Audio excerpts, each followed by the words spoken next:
حضرت ابو الحسن رحمتullah تعالی علیہ حضرت معاذ ابن جبل رضی اللہ تعالیٰ عنہ کے پاس بیٹھا کرتے تھے.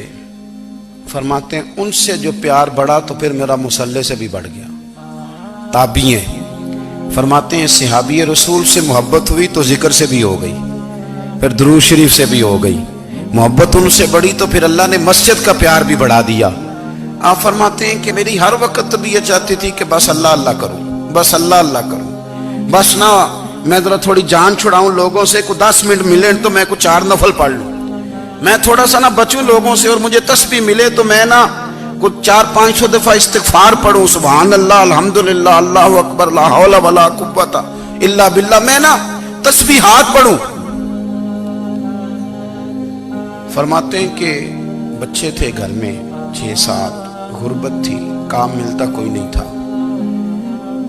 اور میں کام چور نہیں تھا, کام ڈھونڈتا تھا, پر اللہ کی قدرت کے کام نہیں ملتا تھا. فرماتے ہیں کہ میں نے ایک دن اپنی اہلیہ سے کہا کہ آج میں پھر جاتا ہوں کام ڈھونڈنے. تو میری بیوی بڑی فرما بردار تھی, پر اس دن نہ غربت کے ہاتھوں تنگ آ کے کہنے لگی آج نانا کوئی تو چیز لے کے آیا. تو مجھ سے بچوں کی بھوک نہیں دیکھی جاتی, یہ سب روگاں دا روگ محمد جس دا نام غریبی, کنڈ بلا کے لنگ جاندے نہیں دوست یار قریبی. آج نہ کچھ لے کے آیا تو میں بچے لے کے میکے چلی جاؤں گی.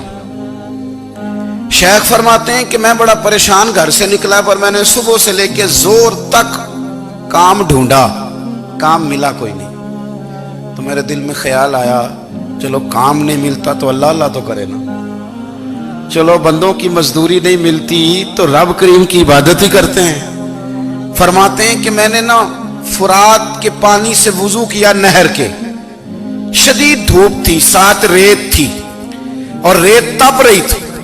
میں نے اپنا رومال وہیں مصلی کے طور پر بچھا لیا, اور فرماتے ہیں کہ زور سے لے کر عصر تک نماز پڑھی, دھوپ بھی پورے زور پہ, پر میرے سجدے کا ذوق بھی پورے زور پہ.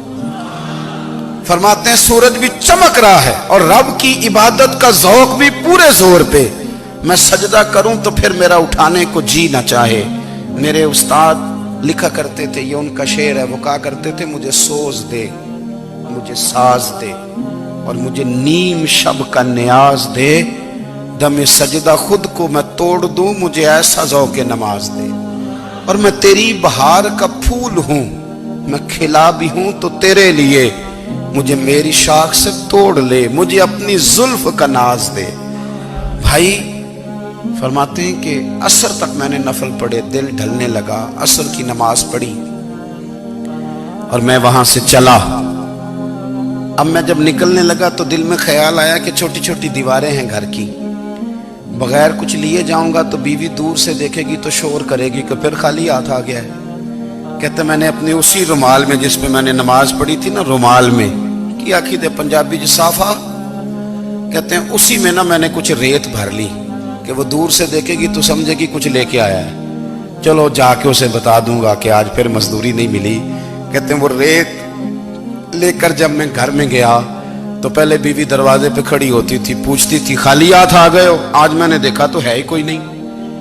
فرماتے ہیں میں اندر داخل ہوا, سلام لیے, کونے میں نے وہ رومال رکھ دیا اور میں نے آواز دی کہ بھلی مانس کہاں ہو. تو وہ کہنے لگی آپ منہ ہاتھ دھو لیں, میں روٹی لے کے آئی.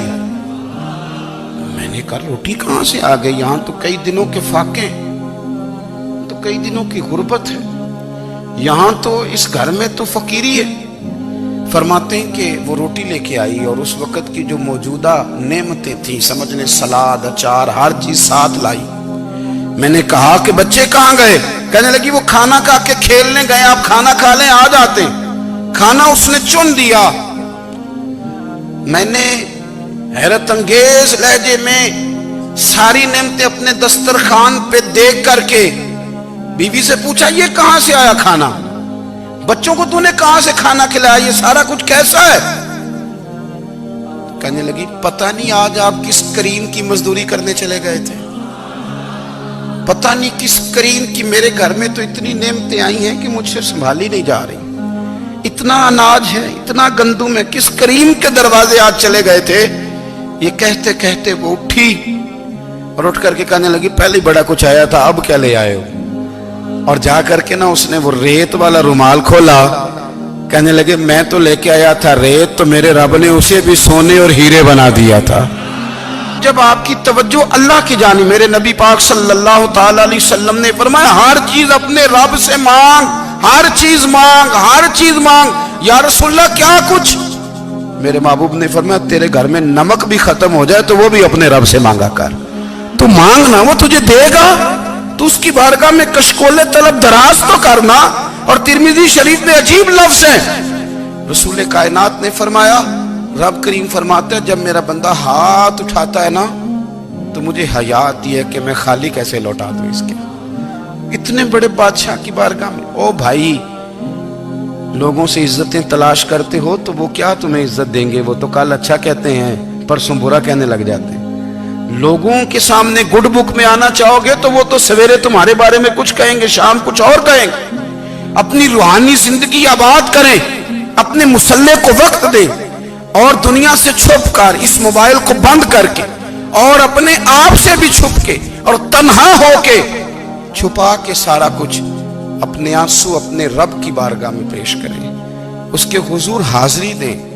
سنو نا ترمذی کی حدیث، اور اسے یاد رکھنا، نبی پاک علیہ السلام نے فرمایا اپنے دکھ لوگوں کے سامنے نہ بیان کرنا، سیٹھوں نوابوں کو نہ بتاتے پھرنا، دنیا داروں کے سامنے جا کے نہ رونا کہ میں تکلیف میں ہوں۔ فرمایا اگر دنیا داروں کو دکھ بتاؤ گے رب تمہیں کبھی غنی نہیں کرے گا، اور لوگ ہیں کہ الٹا مذاق اڑائیں گے۔